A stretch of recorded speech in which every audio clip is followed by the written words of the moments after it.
This is Matthew, host of the Superhero Ethics Podcast, and I've got an ethical question for you. If I'm trying to help you not listen to ads, is it ethical for me to do an ad to help you do that? If you go to our website, theethicalpanda.com, and just click on the join button, for $5 a month, $55 a year, you get to hear all of our episodes without ads. Was I ethical in doing this? Let me know.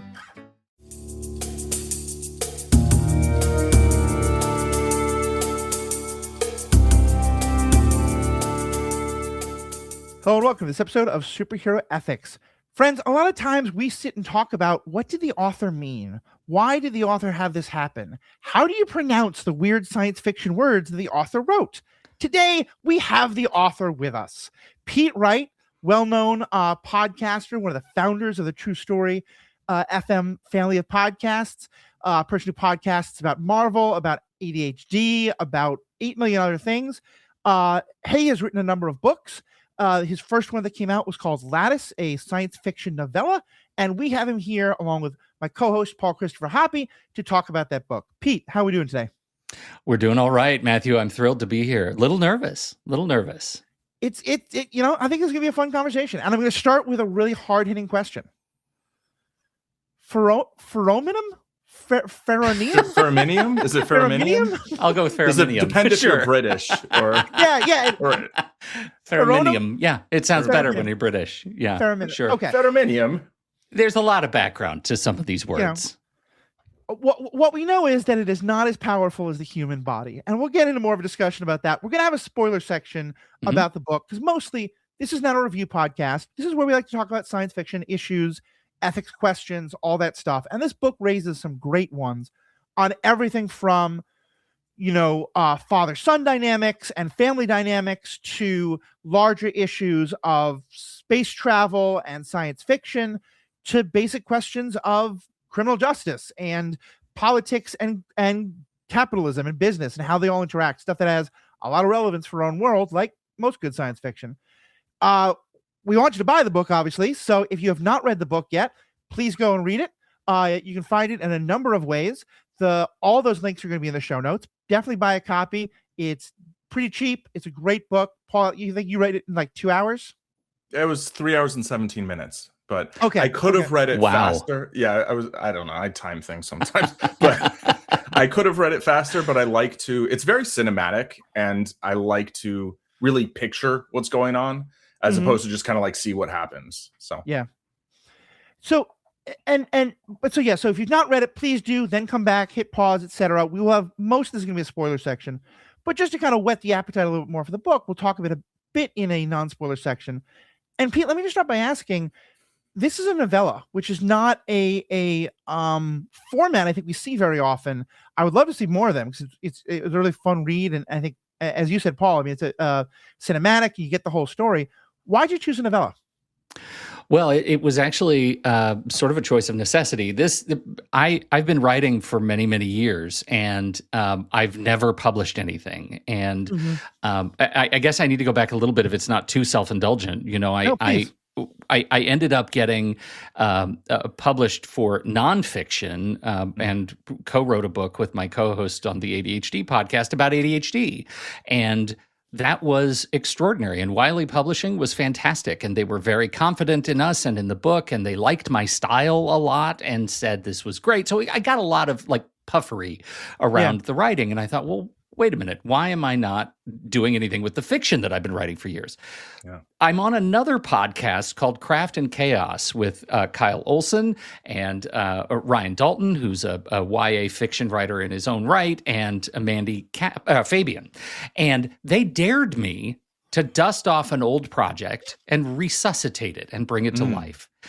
That started me down a bit of a rabbit hole and led to Lattice. This original story was a story I wrote in high school for my my senior sort of creative writing thesis project, and it was a delight, and it was full of all of the crazy science fiction words that a high school young man would come up with.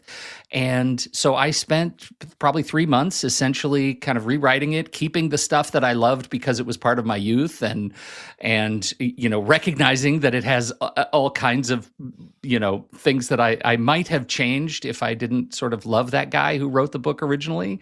And then I thought the novella was a very sweet spot because I also really enjoyed writing this character of Jax, of Perry Jax. And I thought, I'll bet there are other Jax stories that I could tell after this one. And wouldn't it be fun to have a character that I can play with in different locations and talk about larger issues that I'm fascinated in and have clearly been for years, institutional systems that are objectively wrong but are unstoppable because of the systemic momentum. I just love all of those things. And so I figure, these sort of short stories, character-driven stories, actually are a good tableau for these kinds of conversations.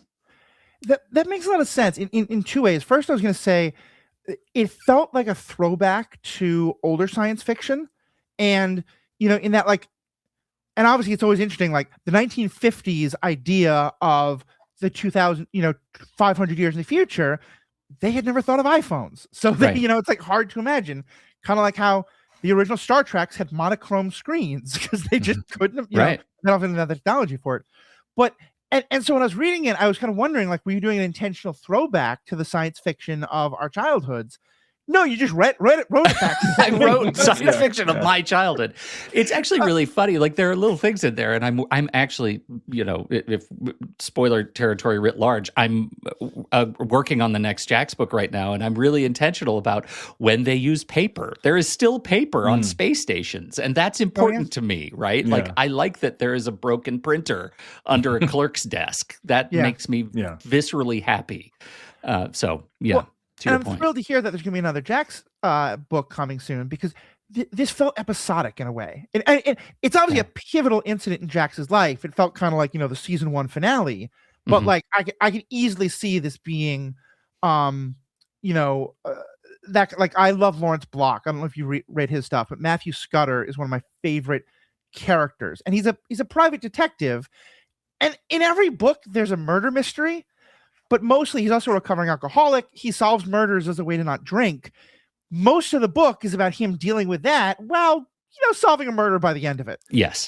And I love books like that. I love, Paul introduced me to a TV show, but I know it's based on novels about character Sharp Rifles and all those, a character in Napoleonic Wars. And each story, there's some character development, but it's also just the story of the day. And so this feels like, as I said, like kind of a season finale, but an episode. And so I love knowing we're gonna get more of those. For sure. And when you look at Jax as a character, like, this is a difficult part of his life, and you might imagine that there are next chapters that deal with, why won't the systems that I'm a part of let me grieve? Right? Like, why does the system keep me living in such a raw, unsettled space? And also, I'm going to try and solve a mystery too. Yeah. Nice. Well, and I know we also had a couple, I want to mostly talk about those questions in the book itself. We'll get those in the spoiler section. But, Paul and I also talk a lot about the art of writing itself. And so, Paul, I know you had a couple questions you wanted to ask about sort of how this was written. Yeah, it was, why did you choose to make it a novella? So Matthew just took my main question. And my other question was basically, first I just want to just say I love a novella. My first, I did like a flash fiction folio thing. There's a bunch of really short, really weird stories that I probably wouldn't read, but I wrote them. And then the next thing was like a novelette, which is like, it's not quite long enough to be a novel, or not a novella, but it's too long to be a short story. It's in this kind of like, because that was just kind of what the story asked for, in my opinion. And I think a lot of novels could, like, I would probably enjoy them more if they were novellas. And, not to get into actual spoilers, but I did feel like each chapter had a clear purpose in the narrative arc, and it went like da, da, da, da, da, and then And there wasn't a lot of stuff that to me felt like a writer saying, oh, I need to stretch this out, right? Or I need to add, what we call filler episodes in TV shows. And so I just wanted to like appreciate the novella form and being able to comfortably read something in one day. I think there's a lot of value to that. It's like sitting down to see a movie that's not like a 4-hour movie where you're like, maybe we'll do half today and take an intermission. And so to me, it felt like the right length for the story. And clearly, like, there could have been more backstory for like each character and whatever, but it doesn't feel necessary. It doesn't feel like what the story needed. So I just wanted to appreciate both that choice, even if it was born of necessity, and just the format in general. And the fact that now that we read ebooks a lot more than just paperback books, it's easier to like, you can write a story, whatever length, and you just put it there and then people can get it, right? As opposed to like the novel, I think is largely built around, well, a book should be about this thick so people can read the title on the spine in a bookstore, et cetera, et cetera, et cetera. Right. My other question was whether you're more of an outliner or more of a, pantser, or like seat of the pantser, basically, like how much structure is there ahead of time. Here it sounds like there was like a deconstruction of the structure and then kind of like a that's exactly how it happened, was figuring out what was the story as I found it that had been first printed on dot matrix paper. Yeah. Nice. Right. On that I had to tear apart. And as I was rewriting it, figuring out like, what is it that this wants to say? Why did I, as a high school student, pick something like deep institutionalized violence as a story that I felt I needed to tell? Yeah. And I feel like the world sort of grew into that choice even more adeptly than I feel like I could have expected. Or wanted, maybe. Or wanted, for sure. I am usually a pantser. I usually just sit and write, and I'm a huge fan of National Novel Writing Month. May it rest in peace. Yeah. That actually helped me. Like this, what you see in the era of Pete right now is a clearing of old creative debts. I've got a number of books that I'm just polishing and publishing, and I'm really excited about doing it. And so, but to your point about pants and plants, I definitely disintegrated Lattice and outlined it and rewrote it. And the next book is meticulously outlined because I now have a vision for an arc. Like, where is this going over not 2 books, but like 6? Yeah. When could we package it as a compendium and have a complete reading experience where you can read a whole story in a day and then come back and know that there's another story to come? That appeals to me. That's like, I love those books. Sure. I love collections of longer short stories and things I can invest in, but also know that I can finish and go do the dishes. Yeah. Well, especially because this is hard to talk about with spoilers, so I'll leave most of this for the spoiler section. But you wound up creating a world where like a new thing is introduced in this book that obviously is going to be a big part of everyone's life going forward. Yeah. And so I think it's going to be a wonderful way of setting up the themes and stuff. The questions of like what you wrote in the past, what you wrote today, allows me to ask the one last question that we will before we go into spoilers. And because when I was reading this book, I was like, okay, I see a theme that is clearly influenced by something that happened recently, and I love it, and I love this repeat. And now I'm wondering, did you predict this, or did you let yourself be influenced by it? Because the opening scenes of the book are our hero, who is a private investigator and does other things related to that, including bounty hunting. And so it is space bounty hunting. And I couldn't help but being like, when I first read it without knowing that, I was like, oh, okay, this is one of the things that the kind of fiction we're going to get in a post-Mandalorian universe. I love it.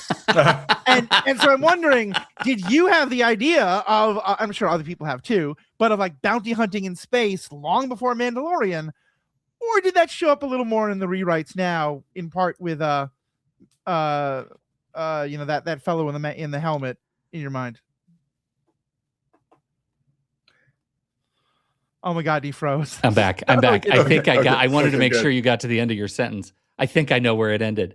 I'm going to tell you this. Maybe it was influenced straight up by Empire Strikes Back, right? That's when I was writing this story originally. Oh, so fair. you actually asked a question that is more prescient than you know. Wow. Yeah. So it was someone in a Mandalorian it may helmet, have been somebody in a but not that Mandalorian guy. helmet, but not that one. Yeah, like which that. is kind of exciting. I've never actually thought about that, but no, I'm Awesome. the bones of the story that are in this book are the bones that were written. The character was there. Right. Yeah. Well, it's interesting. I'm glad that we're able to talk about how the bones of the story crystallized for you. Because Well that's played. probably a I good noticed that. reason I to- think Paul noticed that. Cheers. We're with you. Cheers. I wasn't trying to hide it at my girlfriend's sister's apartment. Pun intended. It's a line early in the book. It's fantastic. Yeah. Hey, we're going to move now into spoiler sections. So if you haven't read it, again, please check the show notes. Pete, I think you have a website that's just like It's Pete Wright, right? It's me, Pete. It's me, Pete.com. Great website. Yep. Okay. I've got my books and my writing there. So Yeah, it is. It'll be in the show notes. I'll say also in the show notes if you want to support other authors. Our own Paul Christopher Hoppy has a book out. Zen Madman's Friday Night is My Monday Morning, Volume 1. It's a great collection. that is brilliant. It's title, a by the mouthful. way. Oh, I think I okay. froze Thank it. you. That's Thank a you. freaking brilliant title. I want to call it FNM to the power of 3, but I was vetoed on that. But there we go. We had to Anyway, lay some rules. both are great. All the ways to purchase them are in the show notes. Please do so. Entering spoiler section in 3, 2, 1.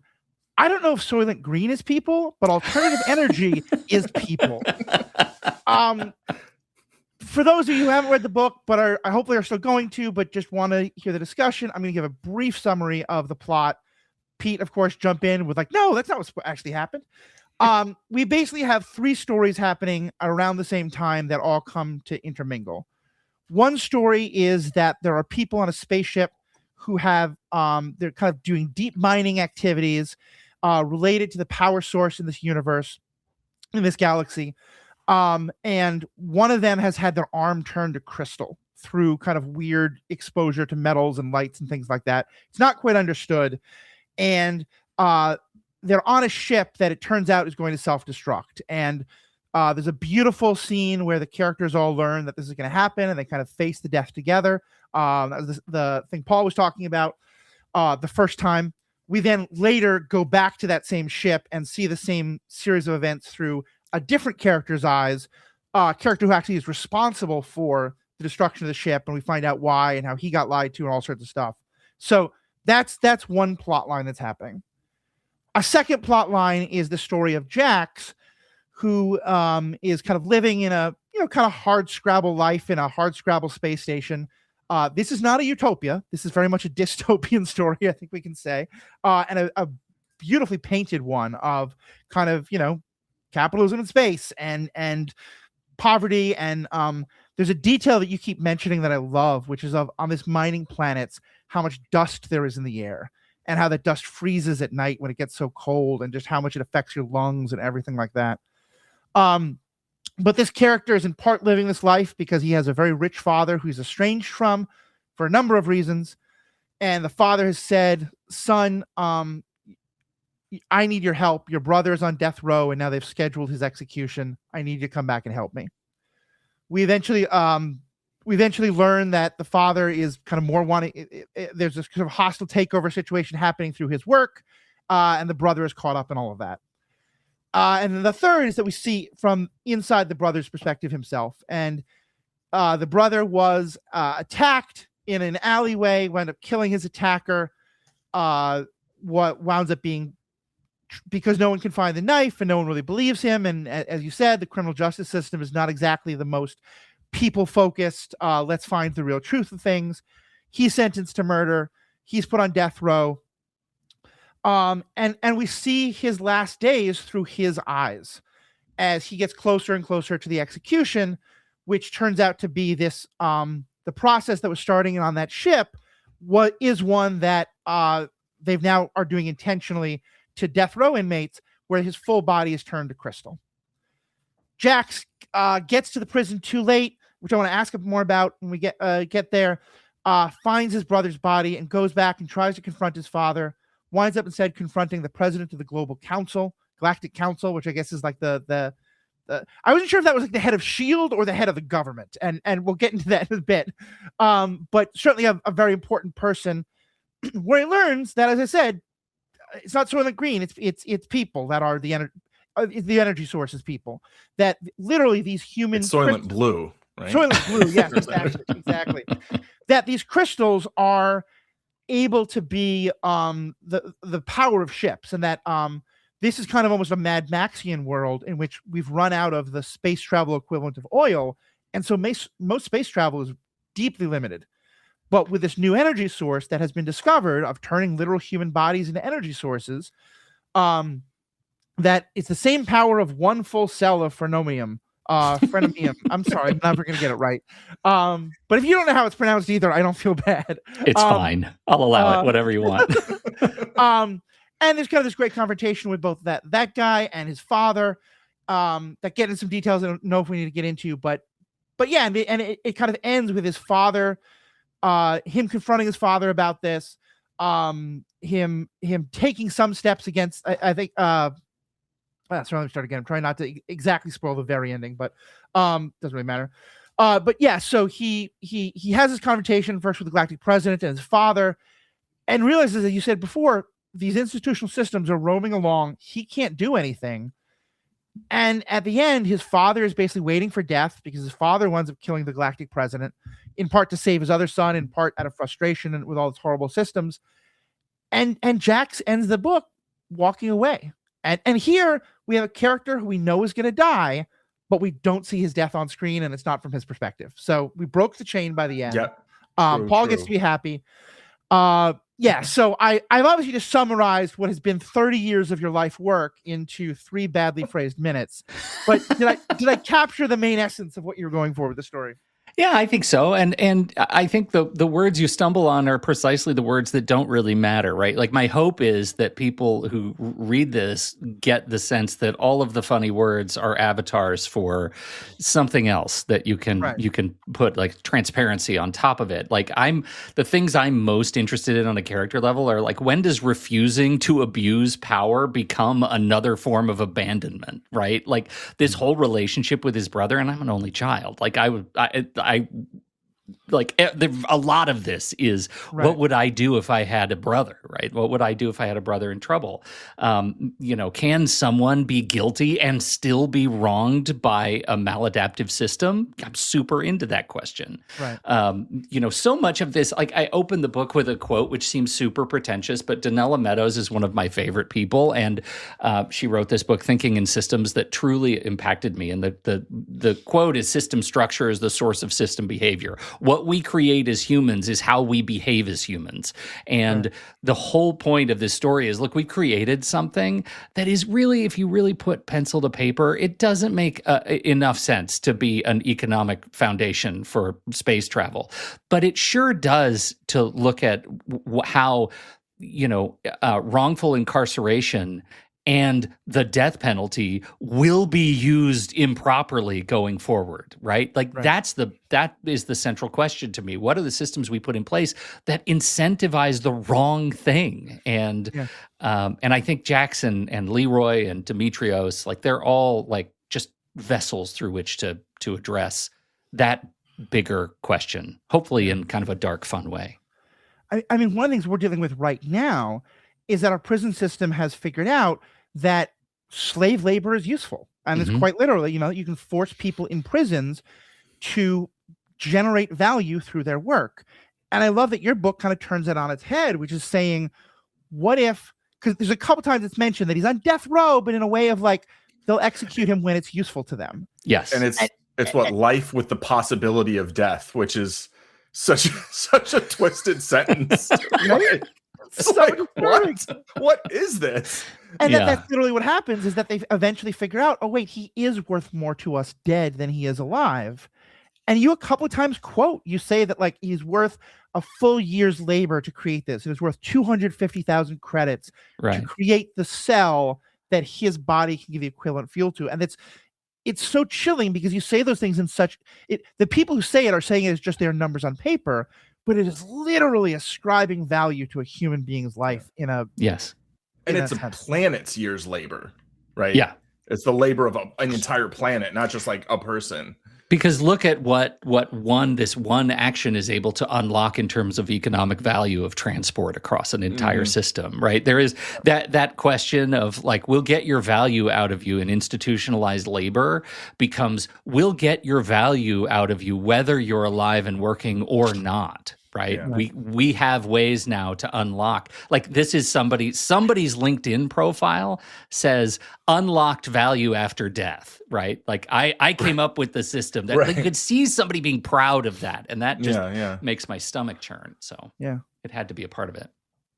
Well, and I guess that was my first questions was, because one of the questions I'm always, whenever I read science fiction or watch it, like I love it, but I'm always wondering about that technology further. And one of my thoughts was, the death penalty side of it, once we know there's value in a dead human being, we want to make that happen. Mm-hmm. There are other stories I've read of a completely different variety where it is not, like Speaker of the Dead by Orson Scott Card, one of the sequels to Ender's Game. And he's an author, obviously, who's done a lot of personal things I have problems with, but I think some of his early books are fantastic. Some of his later ones he puts a lot of his politics into. But Speaker of the Dead, I think, is one of the absolute best. And one of the conceits of it is that they go to an alien planet where when a person dies, when a person is getting very near death, they kill them as part of the, like, we're accepting your death. I think that, I haven't read the book in years, but like the point is that eventually you get a dead body that you plant a tree through, because the idea is that as their body decomposes, it's going to nurture this tree, rebirth, renewal, and all this stuff. But then outsiders look at it and think it's horrible. Mm-hmm. And if you told me that actually we could take dead bodies and use them to solve the energy crisis and let people choose to do that, I don't know if I'd say that's a bad thing. And the way you set it up is like, in your world, as you would understand it, would people be able to volunteer this at the time of their death? Is it just that it has to be while someone's still kind of young and healthy? Where would that fall? It's such a book good 3, question. Book 4, right? Book 5. But see, you joke and you laugh, but look, that's not how technology from the military-industrial complex infects us, right? Yeah. It always starts in a massive system about which we have no control, and then it trickles down to commercialization. So let's just say, maybe not yet, but there is, like, when you talk about, and I'll just say it, like, it has become a part of the vernacular in subsequent stories where they just call it glassing, right? It's no longer, it's just, just get glassed at the end. So there is this sort of kind of insistence that the technology is moving down from this horrible thing that we can't stop, and it's becoming a thing everybody uses. Matthew, have you heard of AI? Once or right? twice. Like, there is this industrial use brought about by ideologically questionable means, and suddenly, when the world gets value out of it, it becomes something we just stop questioning. And that is the system here. Like, I didn't mean it to be that parallel, but I didn't have a choice because we do it all the time. Yeah. It's just what we do as complex human organisms. And this is no different. And I hope the extreme is just something that allows the point to be driven home a little bit more clearly. Very much so. But yeah, I was really thinking in terms of just a running thing about, like, Jack's wondering whether he will use this energy source, and like people around him wondering he's not, and that's being such a great callback. But yeah, I love that you're considering already these questions of how would it start affecting others, and that becomes a whole other series of commentaries and ways, and that, I'm one of the biggest. Paul, I've been running over you. I want to make sure you get in here to ask some things too. But like, I have been one of the biggest proponents there is of allowing people to choose the time and place of their death. Yeah. I think you live in the state, I believe, that actually has legalized very much so euthanasia and things like that. And as much as I think it's a great thing, I also know that, I don't ever want someone to feel coerced into that. And you hear these stories about perfectly well-meaning situations, but where, like, the family is talking to grandma about it, and in the discussion somewhere, sometimes brought up in really obnoxious ways, sometimes just because grandma knows the truth, is if she chooses to do it now, she saves her family a huge amount of money for the next year. And in the situation like this, I can imagine, like in the glassing world, it's like, well, grandma, we can hope that this 5% chance of chemotherapy works, or you can be glassed now and send your great grandkids to college. Like, I think it's even more diabolical than that. Like, you can imagine an entry-level sales guy coming into your house saying, you know, I work for John Q. Mortuary, and you know, one of the options that we have now is this brand new thing. It's called glassing, and it's painless, and you can do it whenever you want. And maybe you should consider doing that now. And the proceeds from your glassing become part of your estate, and JQ Mortuary gets a cut. We now have economically incented the engine of constant death, right? That we and that is, I think. I mean, I just recently had a family member pass away, and the death industrial complex is a real thing, and the salespeople in times of grief are taking advantage in many ways, and they're doing so sotto voce and leaning forward, but it doesn't at all distract from the fact that they are taking advantage, and this becomes a part of that system. Yeah. Well, so going back to when you wrote this book, you and I did a whole 13-episode podcast on parenthood, where you've mentioned, you know, you and I talked about having, you know, being sons having issues with our fathers, and so I'm certainly, as everyone knows, teenage boys are the ones who are most likely to have healthy relationships with their parents. So I'm sure that had nothing to do with you writing this at that point. But I'm kind of like, one thing I love talking about is that people use science fiction to get people to think about issues. And I think we've talked about that's clearly a part of what's going on here. If someone had asked you the day you wrote this in high school, all right, so what do you want someone to get out of it? What's kind of your understanding of the things they want to, you want someone to think about differently in their own world after they read your book? Matthew, that was a long time ago. That's fair. I think if I were to put myself in those shoes, I think I would have said, I want my teacher, Colin Chisholm, fantastic writer in his own right. Now he's a coach in Montana or California or something, but he was incredibly influential on me, and I think I thought he was the coolest thing in the world. I wanted to impress Colin. I wanted to write a story that would make him say, "Huh, not bad." Like that's a clever twist of system stuff. I think what I was thinking about at the time, I mean, if you think about sort of when I was doing this in the late 80s, I think it was really clear we were already dealing with some of the symptoms of the maladaptive behaviors of capitalism, right? It was not, things weren't going great in terms of creating systems that masked poor behavior through economic good. And that was a thing that I'm sure I was thinking about. But I've spent so many hours in the words today that it's hard to separate that. That's fair. That's fair. Well, so let's start talking about Jax himself. And you mentioned an issue that actually wasn't even in my radar screen too much, but I think you're right, is a very interesting part of this. He is a police officer at the time. He's a former police officer for most of the book. We're told that he was a police officer when his brother Leroy went through all this. And as you mentioned, he has the ability to use his police powers to influence things. This is clearly a corrupt system, and his father, who has made his living taking advantage of the loopholes in a corrupt system, asks him to do that. And Jax says no. Talk about that decision and sort of what went into that. Well, it's a really good question, because I don't think there's a clear, clean answer. It is like as an officer who has taken an oath to uphold the law, being asked to use his power and influence and choosing not to do so is morally defensible on his part. right? But it's also emotionally catastrophic on the other. And it ends up being a choice that he gets to live with well beyond the pages of this story.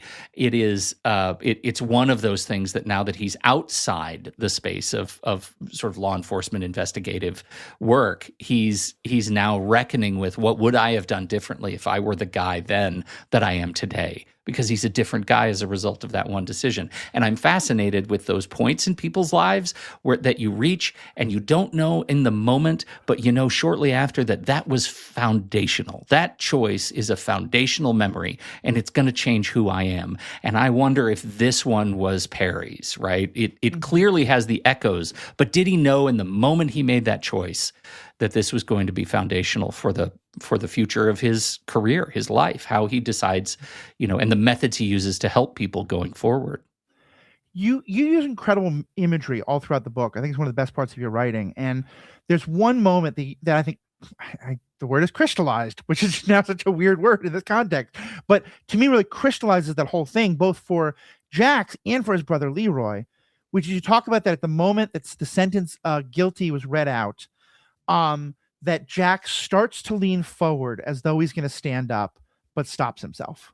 And that Leroy sees that, and that Jax knows that he sees that. And that was one of my favorite lines in the whole book, because I just thought it so captured how such a small thing, that idea that part of him wanted to, but that he stopped himself, and that Leroy saw him stop himself, that of course that's the exact moment that they would both focus on.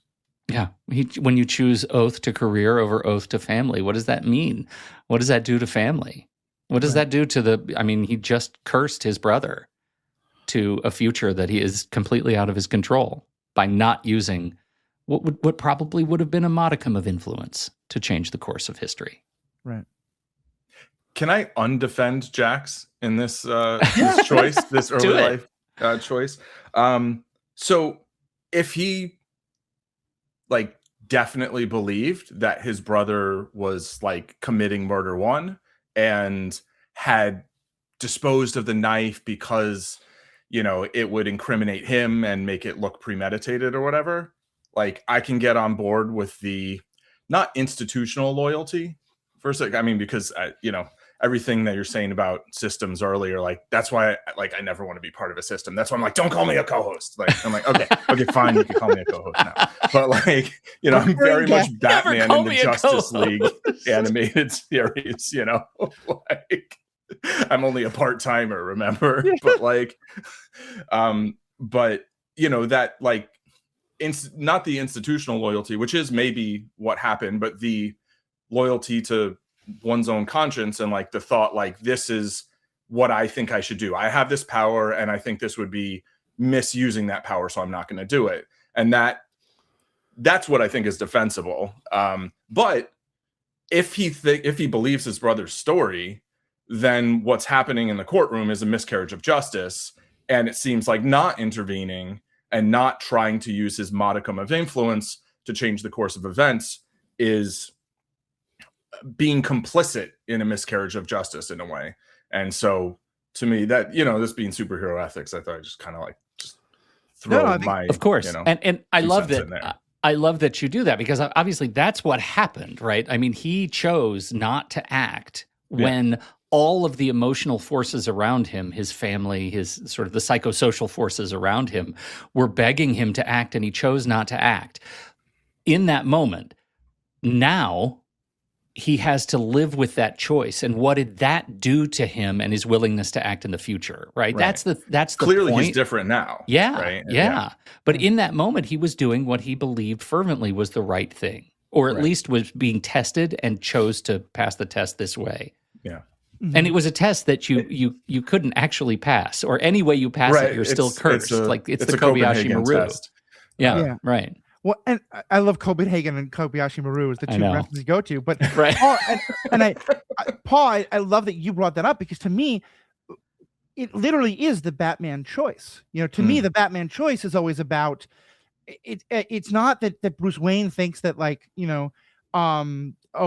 I am the only person who can do justice normally, but that he that it's okay for him to break the rules of this corrupt system, because the system's corrupt. It's not doing what it's supposed to be doing. Right. And to me, this feels like, yeah, we're so used to the Batman origin story. This is the Harvey Dent origin story. This is the the character who is going to keep trying to say, and I love the fact that as a result, by breaking the oath to the family then breaks his oath to the police. The family basically gets him thrown out of the police, and he's left with nothing. And I agree. I don't think it is a defense. Like I think I can understand it, especially given his relationship with his father. Yeah. Of like, by watching someone abuse the loopholes and basically cause the loopholes that he can't bring himself to do it. But yeah, I think he's wrong. And I love that he's now, he's now dealing with that, obviously, in all these different ways. Yeah. And it's interesting. No, go ahead. Go ahead, Paul. Oh, I was just going to say, it's interesting to think that like maybe his choice would have been different if he hadn't seen his father abuse power in this way all the time, and his father's leaning on him, trying to be like, oh, do this for me, do this for your family. Jax kind of doesn't have the opportunity to just think, well, what do I really think I should do in this instance, like as an individual who's not connected to the situation? Like, he's maybe pushed on by being pushed on, kind of. Right. Yeah, I think that his dad is the other interesting. Sorry, it's like the punchline to that ethical question, right? It's a guy that his role model is a guy whose major ethical failure is that he can tell himself that any choice is justified because it serves some larger end, right? It's family, it's business, it's survival, it's progress, it's whatever it is that meets the end justified the means guy, and he's kind of a caricature of that model. And so when he comes to Jax and says, I need your help, like there is a sense for me that it is a loving outreach. It is a fearful outreach. And yet is love, familial love, still love when it is inseparable from use, right? Like he is using his son to get to as a means to an end again. And that becomes the next question that Perry gets to deal with. Is like, God, I'm still dealing with this. Yeah. Well, there was a question I had at the end of the book that I wasn't quite sure I understood, and I think maybe you've actually now helped me understand it. Because one of the things that so part of it is that Perry at some point leaves, in part because he's fed up with his father, but in part because he believes that if he leaves now, he's going to get to the prison in time to see his brother before the execution. They've been told it's 30 days and thus be there in time. When we then go to the prisoner, he does get 30 days, but he's executed before Jax gets there. And I was left kind of wondering, like, what happened? What was the miscommunication? And is part of the idea supposed to be that this was one last time where Jax put too much trust in the system? Yeah, because they started the clock too early, and all of the pieces that fell into place that should have gotten Jax into the queue to get the job done and to be there for his brother, at least as to bear witness, started way too soon, right? Without telling him, and he trusted that family and system were going to operate in a way that he could rely on, and once again, he was failed by it. Yeah. It's kind of interesting. I'll be very curious to see where the books go, because I can see this becoming a very kind of like dark, gumshoe, jaded hero. I think this could also be one hell of a villain origin story for Jack. Oh, no. I don't know if that's where you go, but like, oh, no. tear it all down. The system's so wrong. Well, what do you mean villain? That's a hero you just described. What are you talking about? Right. I just think story. There's a punchline to the whole thing, which is like what does ethical action look like when the day is truly not savable? Right. That's interesting to me. And I think that's how ultimately that's kind of how the book ends. The day is not savable. It's very dark, and he flies off into the proverbial sunset. So, it's kind of a, what are you going to do? Things happen. Well, and I think that's part of why, and I'm not going to question aesthetic choices here. So Paul, I fully respect what you don't like. I think though, that's why for this book, opening with the point of view of characters who die is so vital to the way the book plays out, because it is uncomfortable. And there's a part of me in my head that's always like, okay, like on some level, I always want to know that the words I'm reading, someone had the chance to write them down. And so you're like, well, if this person died, like, how are we reading this? But fiction, that's the whole point. It's also third person omniscient, right? It's not first person. Yeah, it's not first person. Yeah, that's very true too. But I think by hitting us with that, because because it is not a very used convention in fiction, or at least maybe I'm not reading as much as Paul is, but I kept waiting for the miracle save. I did not believe, even when you got to 30 seconds, I was like, Pete, what are you doing? Where how is someone going to save them in 5 seconds? Oh, okay. Okay, now I know. So I felt like that was a really effective way of starting with, like, this is not waiting for Superman. There is no hero coming to save the day. And I think the ending would have been a lot harder if we hadn't had that, you know?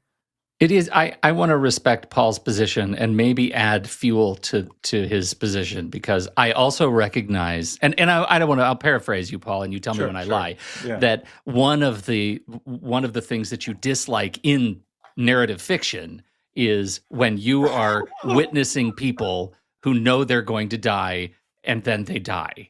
Yeah. Is that a fair way to put it? Yeah, that would basically be the main thing, especially when they are killed by another deliberately.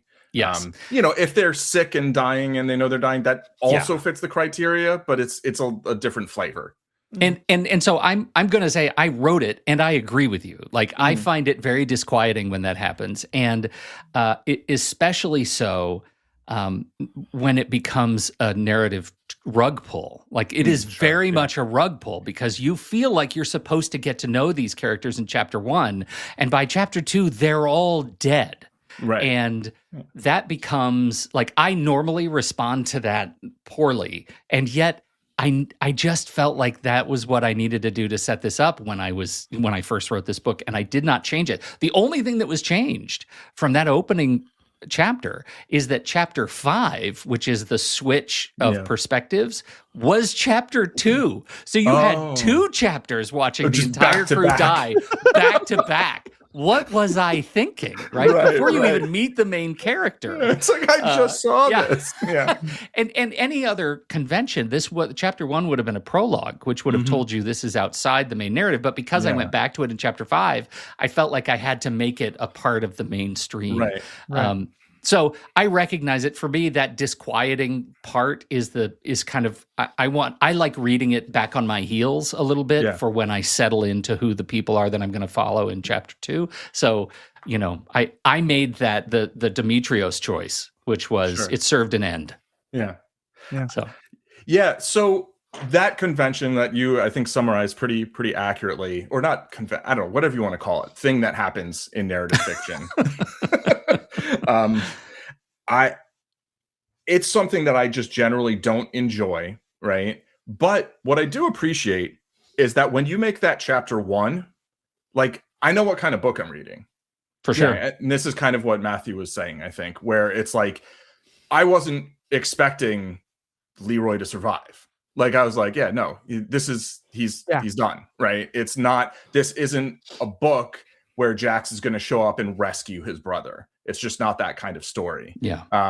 And where in the end, I was like, he might just get shot in the back by the president or the whatever of the Galactic Council, right? Like that.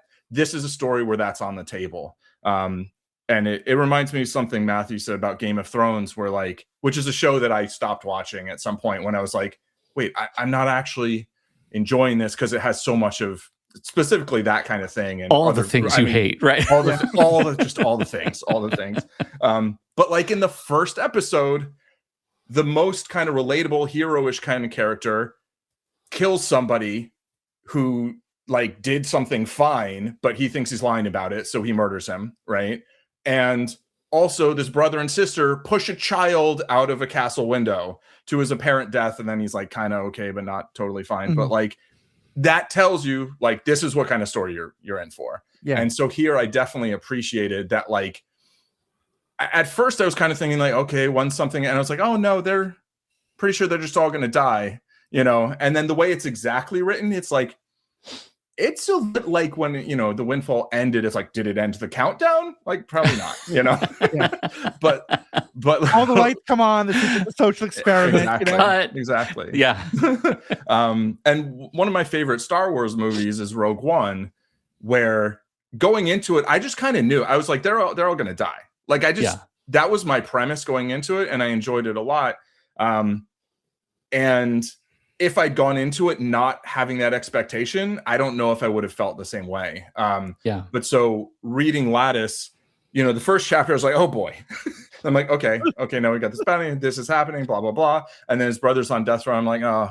And then we're reading his chapter. I'm like, I don't think this is going to end well. Like this, there it goes. And I think that was the chapter right after the chapter where we experienced the whole crew blowing up again, right? Yeah. So also, like, they got to stop putting self-destruct things in ships. I mean, and they're all over. Why do they do it? Why they're all over the place? All over. Just everywhere. Like I was saying, I didn't put it there. I mean, when they built the ship, they put these panels everywhere. Exactly.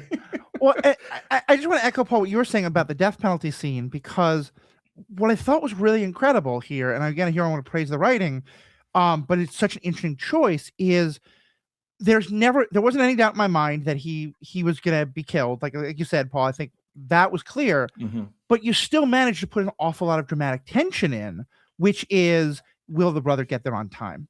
And in my mind, it wasn't that he would get there on time to save him. It's that he would get there in time just to be with him and just to like have some kind of emotional reconnection, and like, I love a good redemption story.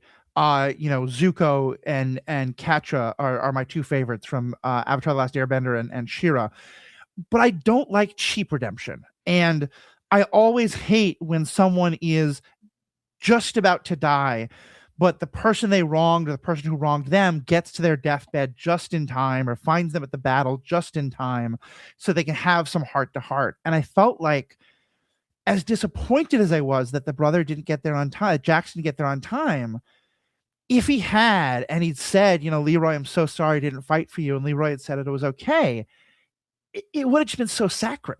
And I just really love that you didn't give us that you let that be the tension, and the end result is Leroy dies never knowing why his brother didn't come, and never knowing that his brother moved at all. Maybe it's starting to question not fighting for him to begin. And it's like, it's very bleak, it's very dark, but it felt very real, and I loved that.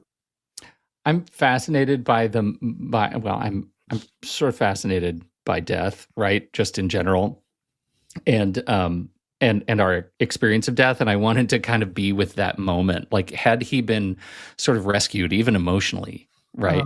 Then Jax would have sullied the moment of Leroy passing, and the moment of experiencing the machine. And that was important to me on some level, is that he is like, he has his buddy on staff, right, that he's had these moments with. And that was one of my, like, the 30 days chapter where you get this sort of relationship it was really like, I enjoyed being a part of that, like writing that, because, because it just was Leroy adapting to this universe where he's probably not going to be saved, and he gets to the moment of being put into the machine. And I guess I kind of personally needed that. I needed to bear witness myself to what was in my head. There was a like therapeutic feeling to it for me, not like personally, but like I felt like I was experiencing kind of what you're describing, like through the writing. That's a relief. And through, and through Leroy's experience, his like ultimate acceptance of just like, this is, what is essentially, and then what isn't. Yeah. I have someone who we're not very close anymore, drift away, but someone who's a very close friend of mine when I was in seminary, who decided as kind of a spiritual practice to start visiting an inmate who's on death row. And he's continued that for many, many years. And I want to send this to him because I feel like there is so much this has to say about that whole process, and the whole process of a government deciding that they can decide who gets to live and die, and how you walk through that. And I'm just kind of curious, how did that, especially written as a high schooler, it feels like it's an issue you have so much insight into. was that an issue that had like connected to your life at all, or just that you were kind of like, I don't know if you'd like read a story about it or something? Like, I know the 80s were the time when we started, I think it was late 70s when we started executions again after the Supreme Court had started them. Kind of what, not we, I know, Paul, America. It was causing me physical discomfort. I was watching that happen. And to me, that's the whole point. Is I feel like because my tax dollars pay. But anyway, that's the whole thing. Yeah. But yeah, talk about kind of how that issue became something you wanted to focus so much on. Oh, I'm a Stephen King death row kid, right? Like I'm a Green Mile Shawshank kid, and I think those stories, you can't help but thinking about the big issues when you read those stories, because Stephen King is so adept at turning those big issues into tiny horrors, and so I directly pay great respect to those stories as the one, and the Green Mile, and like those are the stories that are a Green Mile and Dead Man Walking, and all of those stories that were happening kind of around the time I was thinking about these things are directly inspirational to just the way I think about death row, and how, and just it's sort of grand wrongness to the universe, and so I think the book itself is super interested in how easy it has become for societies to make violence administratively clean, and the more procedural this process is, the easier it is for each participant in the chain of violence to feel like the moral decision wasn't theirs, it happened somewhere else. And the distance from violence that the administrative state has made capital punishment is massively existentially insulting. And so there's a line by the president who said, "This is an execution; it's manufacturing." Yeah, and I thought that's so. Hear that. Yeah. Even just the phrase capital punishment, it's so it sanitizes. Yeah. And even the death penalty, to me, like undersells, like it's a government deciding to murder people and claiming that it's doing so in some, greater good, whatever thing. But it's all of the phrases that people commonly use, I think, are very deliberately designed to kind of wash away the horror of it, really. I'm a Ride the Lightning kid. That's okay. my, Metallica, electric absolutely. So, well, and I think that gets to part of the sort of villainy of the story that I'm so interested in. Like, it's not, I don't want any of the evil doing to feel mustache twirly. Right. So like this is a board meeting, right? All of the bad happened in a procurement meeting, and or a court order, or there's definitely facility upgrades that we get to talk about. I think widening the hallways so you can push the cargo, the product down the hall more easily. And that is so much more terrifying to me, right? The mundanity of yeah. Well, and so let me talk. We're already at an hour, and I think anyone who's heard any of us knew that getting the three of us into a podcast was not going to lead to one of the shorter episodes of Superhero Ethics. But I want to kind of ask about the one more big issue that I thought was important, and let Paul chime in with any last things before we wrap up. We've talked about the father-son and the abuse of power. We've talked about the death penalty and all that. And obviously one of the other issues that you're really commenting on is fuel and sort of what are the things, that in the world of today, where I thought you were writing, but it was also even in the world of the late 80s, the late 80s was a time when the Mad Max movies were coming out, which are dystopian future movies about a world where we've run out of gasoline. And you said you wrote, so I'm guessing you wrote this before the first Iraq war, which was very clear, sure, it sucks that Iraq invaded a nation, Kuwait, but like there's a lot of other nations that got invaded. We intervened because there's oil there. Right. But even if that happened, like all throughout the 80s, the Iraq-Iran war and what are we going to do? There was all sorts of stuff about how important the Middle East was because it was the source of this resource that the entire world needed. And as you set it up, kind of, it's more the Mad Max world. Like they have run out of fuel, and the world is the galaxy is suffering because of that. Talk about kind of how you saw that and what you wanted to say about sort of the things we as a people, the things that everyone except Paul will do to, deal with the lack of fuel in our world? I admit thinking about the sort of economic reality was second to the humor that I found in a lack of fuel at a galactic sort of universal scale. I just kept imagining like these transport ships running out of gas and how much it sucks to run out of gas in space. I thought that was legitimately funny at first. And then, of course, you're absolutely right. Like, it was the 80s. I learned what embargo meant, right? Like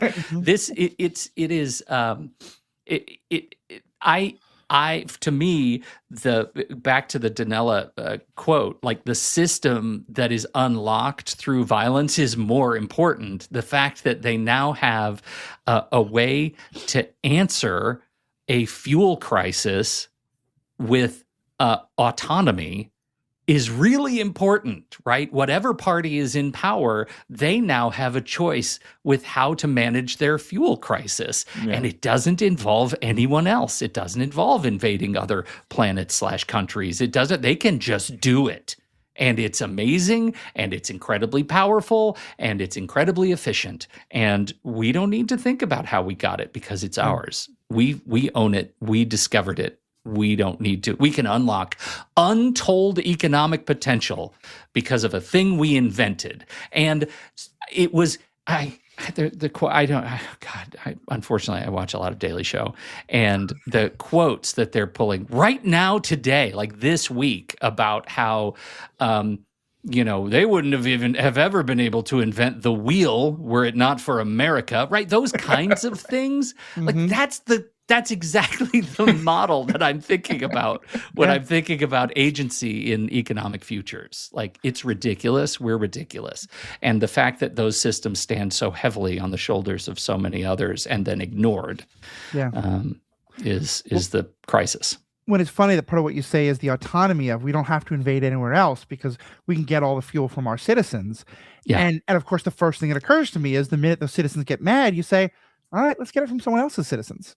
Right. Like, now we are back to conquering someone, so you can give all them the death penalty. And I will say another parallel that I have to recognize is Cory Doctorow and his latest, not even latest. The guy is so incredibly prolific, but his book Enshittification, documenting what happens to platforms over time as they increase power and agency over their users, and that is that it.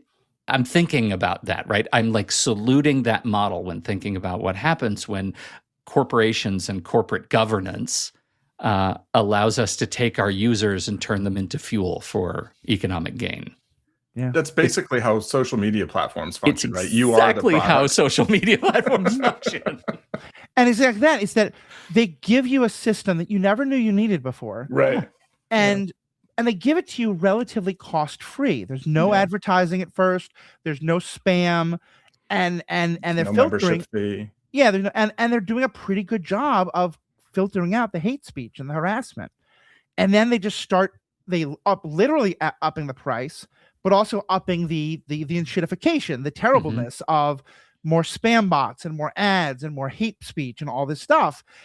And you're like, but I can't let go of it. I need this product. And 5 years ago, we never heard of it, or 10 years, whatever.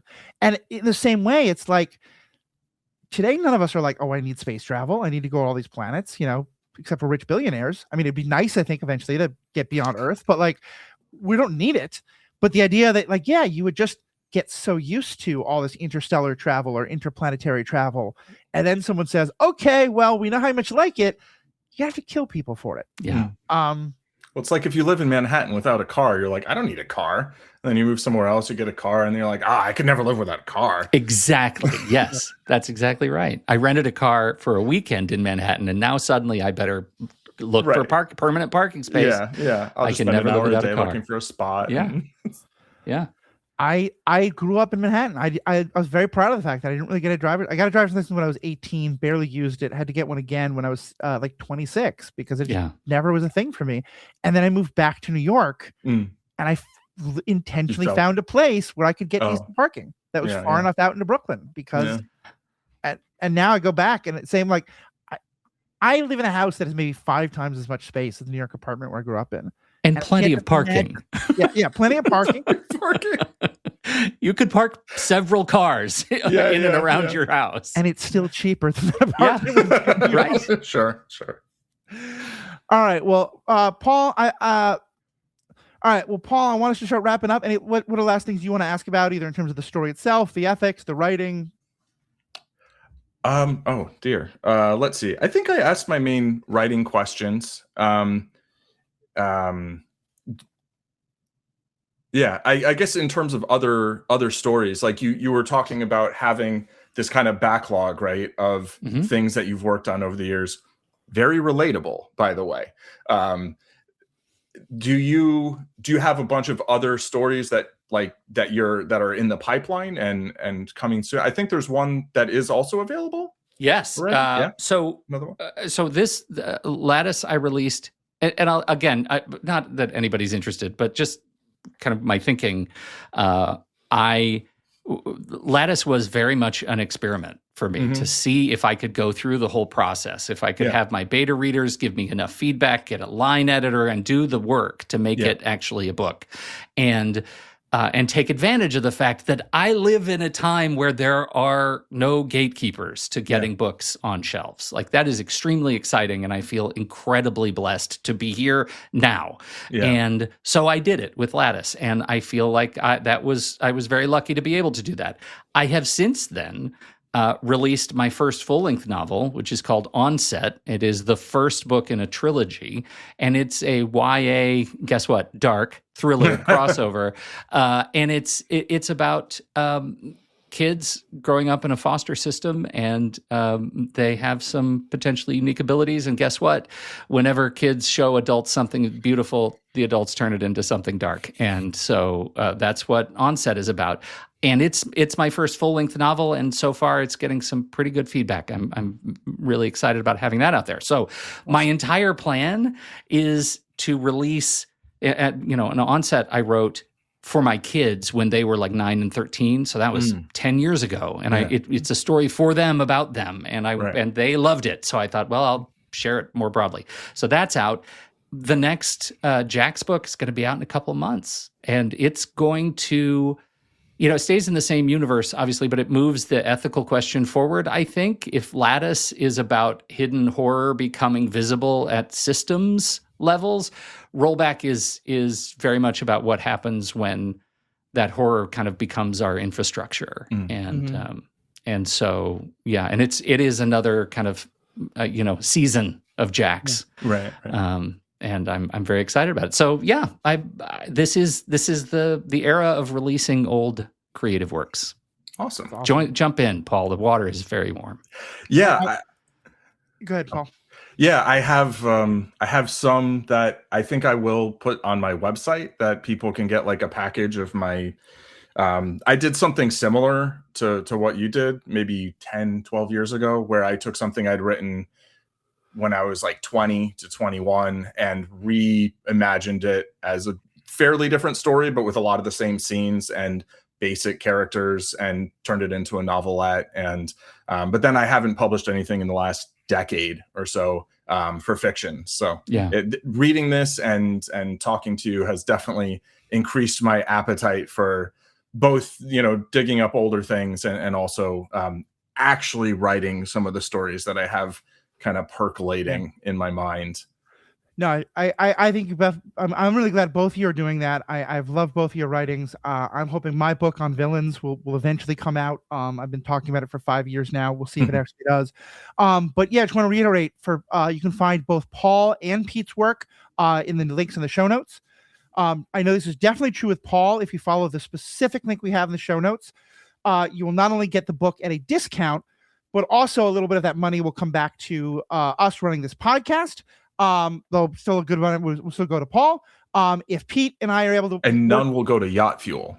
Yes, none. Bezos, so I mean, there will be no Bezos bucks associated with that. Yacht Fuel. Pete's version. If we're able to set that up, there'll definitely be a link where Pete gets most of the money.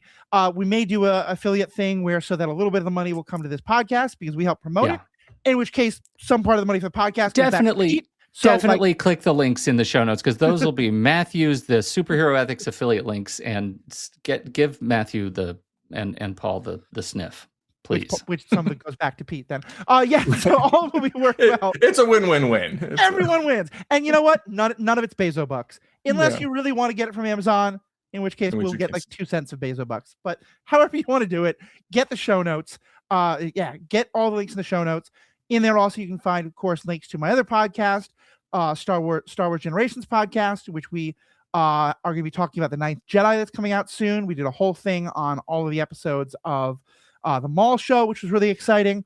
If you go back earlier in this podcast, if you really like private investigators and worlds that are a little different than our own, Spider Noir was a great show and had a great time talking about that with Will Freeland, who's done a lot of work with us on Spider-Man and other Marvel stuff.